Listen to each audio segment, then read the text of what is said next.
La plupart d'entre nous ont fait l'expérience, aussi bien comme parents que comme petits-enfants, de chercher à découvrir des motifs cachés d'une image dans les pages de jeux de magazines pour enfants. Généralement, on nous montre un décor avec des arbres, des buissons, des fleurs et autres éléments naturels. La consigne dit que quelque chose du genre, caché quelque part dans cette image, il y a un âne tirant une charrette dans laquelle se trouve un petit garçon. Sauras-tu les trouver? Quand on est petit, très souvent, on ne trouve ces éléments cachés qu'en tournant quelques pages pour prendre connaissance des solutions. Si l'on regarde de plus près le décor d'ensemble, on se rend compte qu'il a été tout entier conçu de manière à masquer très précisément les objets que l'on doit retrouver. Et quand on connaît enfin l'emplacement des éléments cachés, ils deviennent aussi évidents que le nez au milieu du visage. Nous pensons que les médias de masse sont des artistes créant des décors pour nous dissimuler l'essentiel.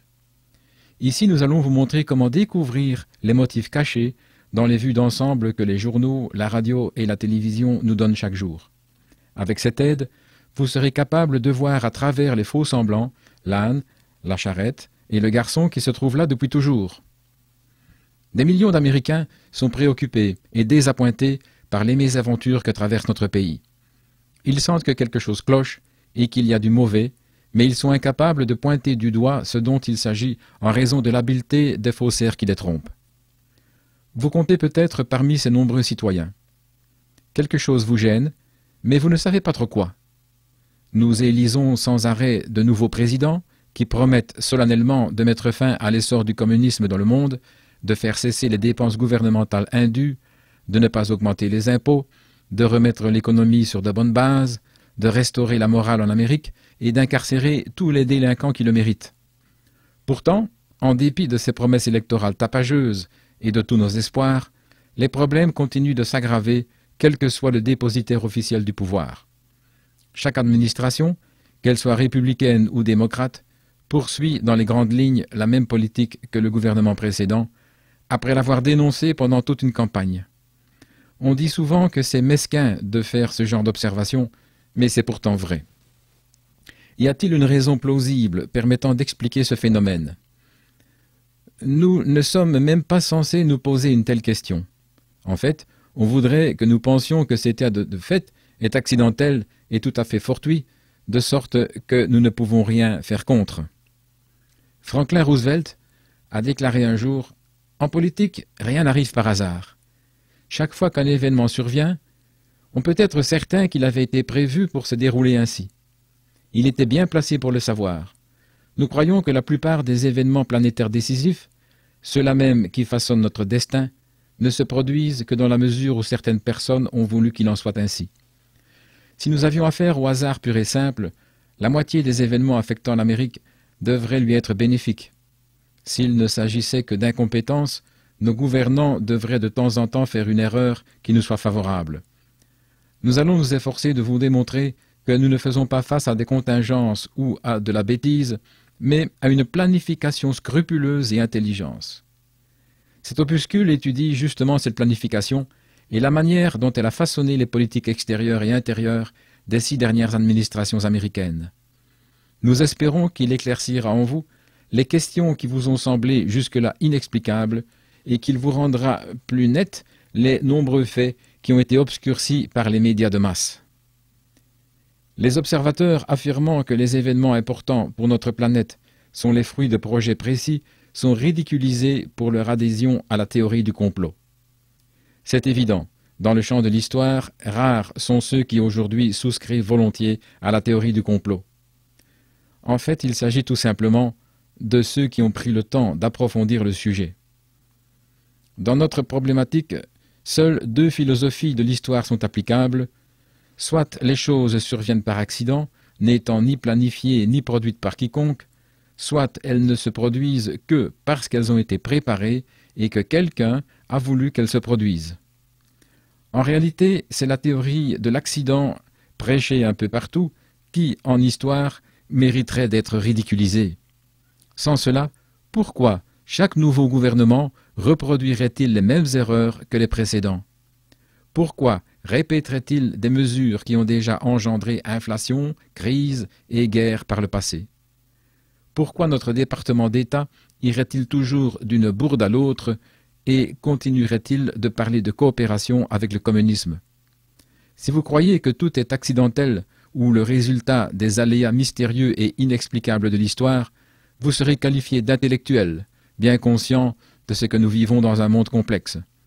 Si vous affirmez que les environ 32 496 faits s'étant produits de manière suivie ces 40 dernières années s'opposent à la loi du hasard, vous êtes aussitôt traité d'imbécile.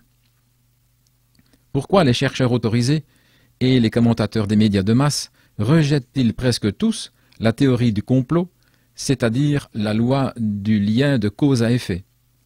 La plupart des intellectuels se conforment à une bien-pensance universitaire, tout comme de nombreuses femmes s'habillent en fonction des modes.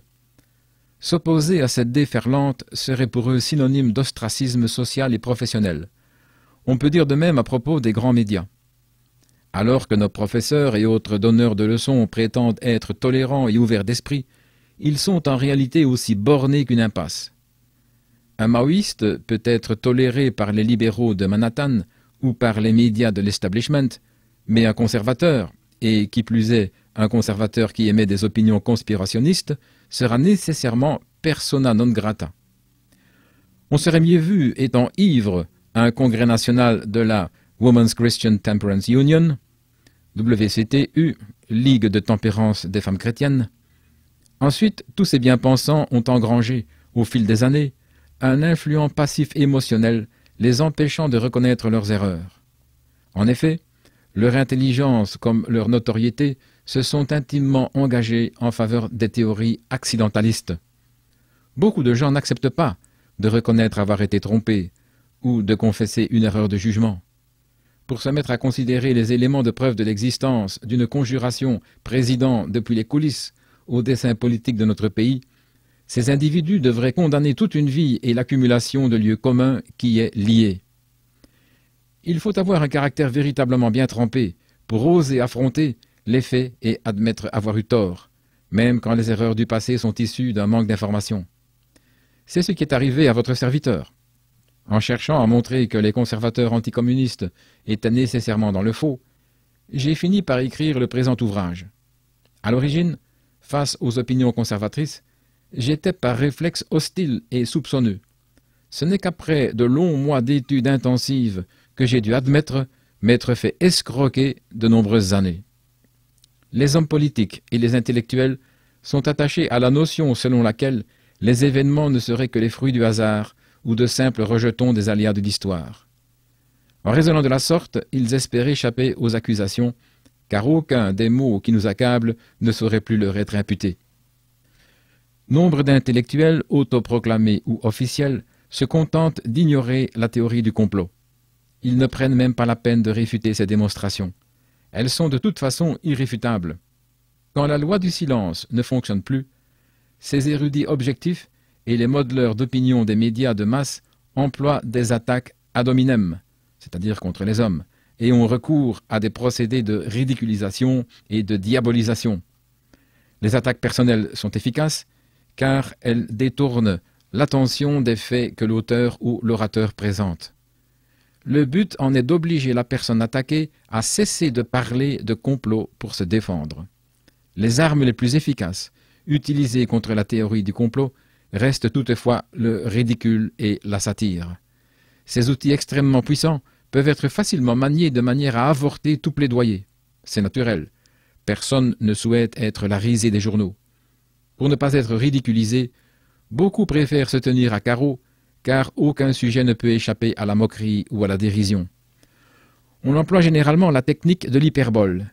La description du complot est extrapolée et élargie de façon à devenir absurde. Par exemple, un journaliste d'une bonne chaîne de télévision nous rétorquerait sur le ton de la réprimande « Je suppose que vous croyez que chaque professeur de tendance libérale reçoit chaque matin un petit télégramme de la part du quartier général des conjurés dans lequel il trouvera ses consignes du jour pour intoxiquer ses étudiants. » Certains tenants de la théorie du complot dépassent effectivement les limites du raisonnable en étendant la conspiration, alors qu'il ne s'agit que d'un petit cénacle, afin d'y incorporer n'importe quel militant libéral local ou n'importe quel haut fonctionnaire médiocre.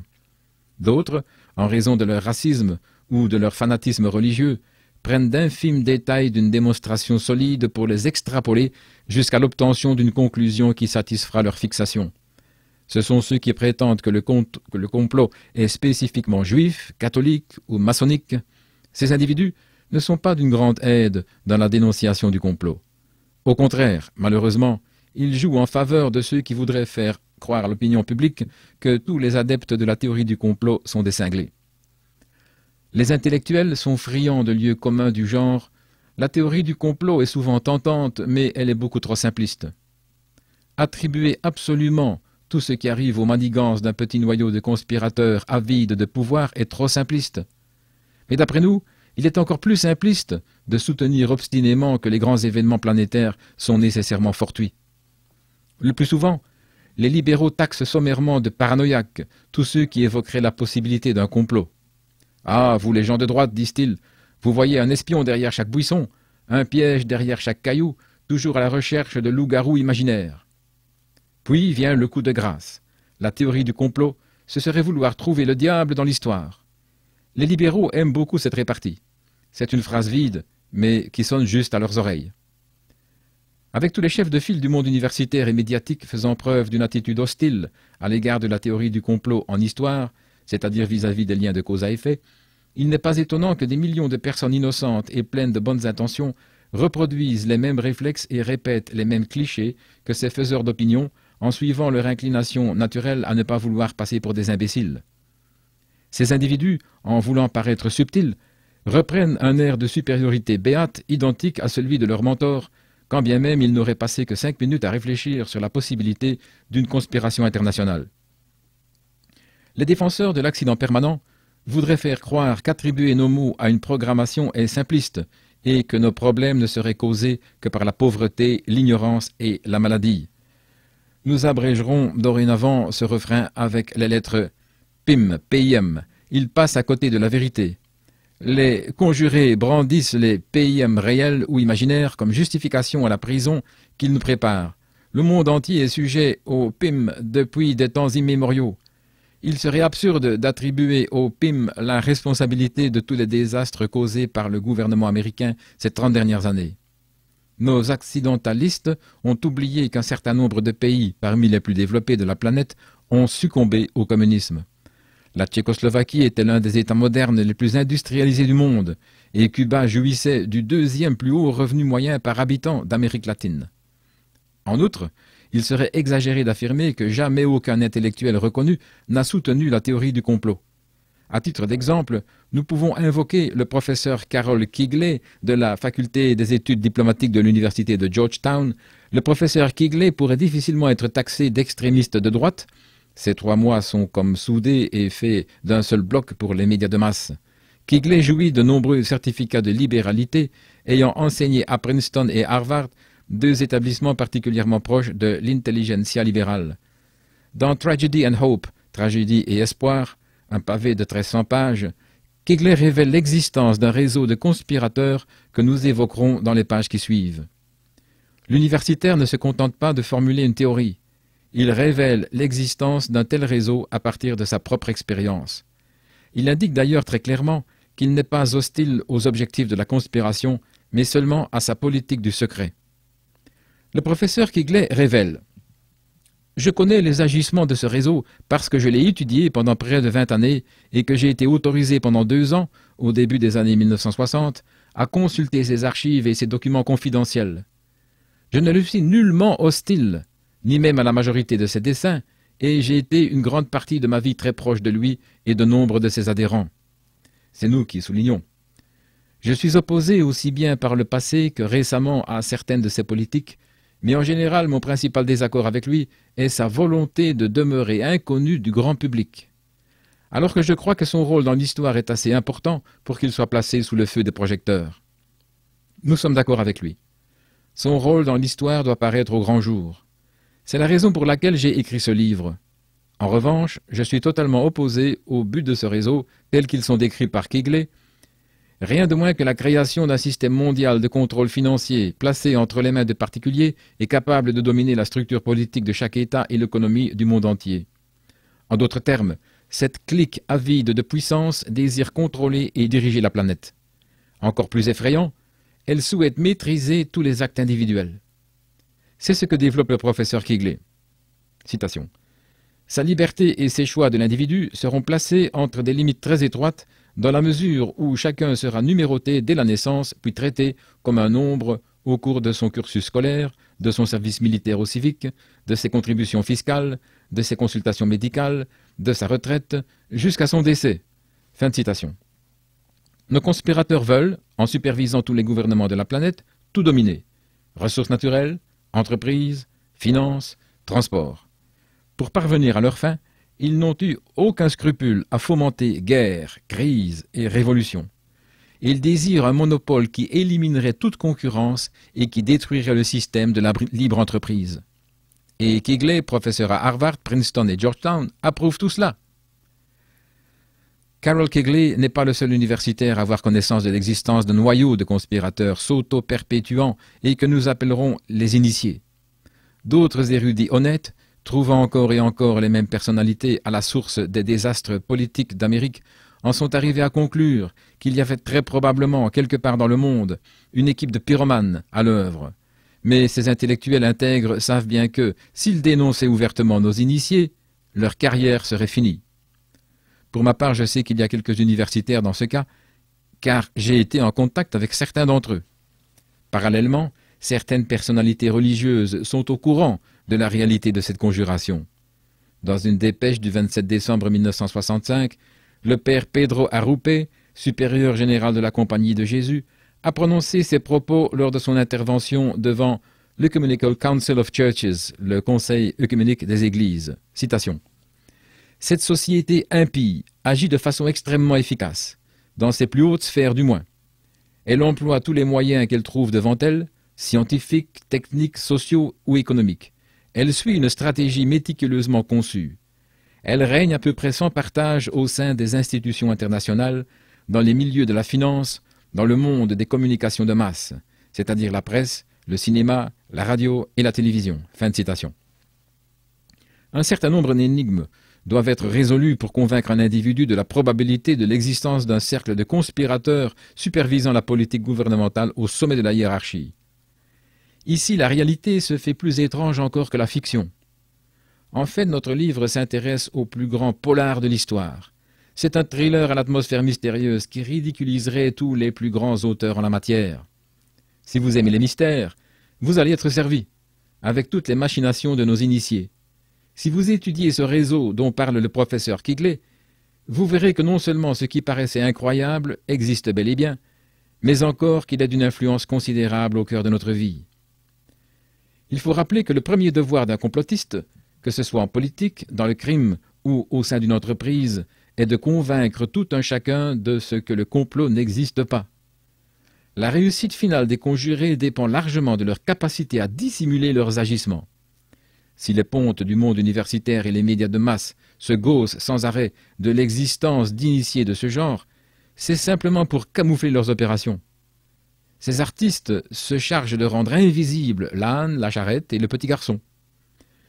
Vous aurez probablement déjà été impliqué ou eu un rapport indirect avec certains faits évoqués dans les médias. Il peut s'agir d'une compétition sportive, d'une élection, d'une association ou de votre entreprise. Le compte-rendu qui en a été fait a-t-il retranscrit la vraie histoire, celle qui se cache derrière les apparences? Probablement pas, et cela pour différentes raisons. Le journaliste rencontre des problèmes de temps et d'espace, et il y a de grandes chances pour que les personnes qu'il a interrogées aient volontairement préféré ne pas dire certaines choses. Les préjugés personnels du reporter ont également dû présider à ses choix pour sélectionner les faits qui méritaient d'être mentionnés dans son article et ceux qui devaient disparaître. Il est vrai que la plupart des Américains savent d'expérience qu'une actualité ne reproduit pas souvent toute l'histoire qu'elle prétend retracer. Mais nombre d'entre nous supposent que ces expériences individuelles sont des cas isolés, alors qu'il s'agit en réalité d'une tendance générale. Ce qui est vrai pour les faits divers locaux vaut tout autant au sujet des événements nationaux et internationaux. En outre, des blocages psychologiques poussent les gens à considérer d'une manière biaisée les démonstrations analogues à la nôtre. Les êtres humains trouvent confortable de rester dans leurs vieilles croyances et superstitions. Lorsque Christophe Colomb disait à ses interlocuteurs que la Terre était ronde et qu'elle ne ressemblait pas à une crêpe, ils se mettaient en colère. On leur demandait en effet d'abandonner une conception qui avait jusque-là dirigé leur existence pour adopter une perspective tout à fait novatrice. Les intellectuels de l'époque se moquaient de Colomb, et les grands avaient peur de perdre en renommée si jamais ils avaient la faiblesse de l'écouter. Beaucoup d'autres n'étaient tout simplement pas prêts à croire que la Terre était sphérique. Une telle conception compliquerait trop de choses. Les défenseurs d'une planète plate avaient tellement intérêt à défendre leur ego qu'ils ont multiplié les injures envers Christophe Colomb, qui avait l'outrecuidance de contester leur façon de percevoir l'univers. Citation. « Vous ne nous embrouillerez pas avec les faits, nos esprits sont d'un genre supérieur, » disait-il. Ces scènes reproduisent à l'identique de nos jours. Étant donné que l'intelligentsia contrôle les médias, quiconque proférerait des accusations contre un cercle d'initiés serait aussitôt la cible d'un tir continu d'injures dans les journaux et revues, ainsi que sur les chaînes de télévision et autres stations de radio. Et on pourrait dire d'Internet aujourd'hui. De la sorte, on est menacé de perdre sa respectabilité sociale. Si l'on ose émettre l'hypothèse de l'action d'un groupe derrière tous les maux qui ruinent l'Amérique contemporaine. Malheureusement, pour la majorité des Américains, le statut social passe avant l'intégrité intellectuelle. Même s'ils ne l'avoueront jamais, la plupart d'entre eux se comportent comme si leur réputation était plus précieuse que la survie des libertés en Amérique. Si vous leur demandez ce qu'ils privilégieraient entre sauvegarder leur prestige social ou protéger leurs enfants d'un esclavage futur, ils mettront bien évidemment en avant ce dernier point. Mais leur comportement, ou au contraire leur léthargie, parle mieux que des mots. Les gens trouvent une infinité de raisons quand il leur faut refuser d'affronter tout ce qui menace la survie des États-Unis. Au fond, ces êtres ont peur. Ils pourraient être moqués s'ils prenaient position, ou ne pas être conviés à un cocktail donné par quelques parvenus. Au lieu de se fâcher contre les initiés qui les manipulent, ces individus se mettent en colère contre ceux qui cherchent à sauver leur patrie en démasquant les coupables. Les personnes sensibles au qu'en dira-t-on auront toujours beaucoup de mal à évaluer objectivement les éléments de preuve disponibles dans la mesure où les conjurés sont la plupart du temps issus de classes sociales très élevées. Ils sont immensément riches, très instruits et extrêmement cultivés. Grâce à des dons philanthropiques, beaucoup se sont acquis une renommée inébranlable. Personne n'aimerait devoir accuser les personnalités les plus distinguées de prendre part à un complot visant à asservir les citoyens américains, mais les faits sont irréfutables. Dans le monde des affaires et des entreprises, de nombreux travailleurs sont particulièrement vulnérables à la menace latente, inconsciemment brandie par tous ceux qui refusent que l'on parle de complot. Citation. « Ne compromettez pas votre respectabilité sociale. » Fin de citation. Les initiés savent que si le monde du commerce et des affaires ne se pose pas en sauveur du système de la libre entreprise, leur socialisme, grâce auquel ils pourront dominer le monde, sera gagnant. Ils pensent que la plupart des hommes d'affaires et des entrepreneurs sont trop frivoles, décadents, ignorants et happés par leurs difficultés professionnelles pour se soucier de politique. Ces chefs d'entreprise se disent également qu'ils pourraient être néfastes pour leurs affaires ou compromettants pour de futurs contrats publics de prendre position contre le pouvoir établi. Leur silence est acheté avec l'argent même qu'ils versent au fisc. Nous espérons de tout cœur que les conjurés auront sous-estimé le courage et le patriotisme véritable du peuple américain. Nous pensons que parmi vous, nombreux sont encore ceux qui n'ont pas succombé au charme de la télévision, d'Internet, et qui ont placé Dieu, la famille et la patrie au-dessus de l'honorabilité. Ce sont de tels esprits qui pourront s'associer afin de démolir le complot qui nous mine. Le philosophe Diogène a traversé en long et en large la Grèce de l'Antiquité à la recherche du vrai homme. Nous faisons de même, en arpentant dans tous les sens les États-Unis pour rassembler quelques centaines de milliers d'hommes et de femmes prêts à accepter de regarder la réalité en face et en tirer les conclusions logiques, peu importe qu'elles soient désagréables à entendre.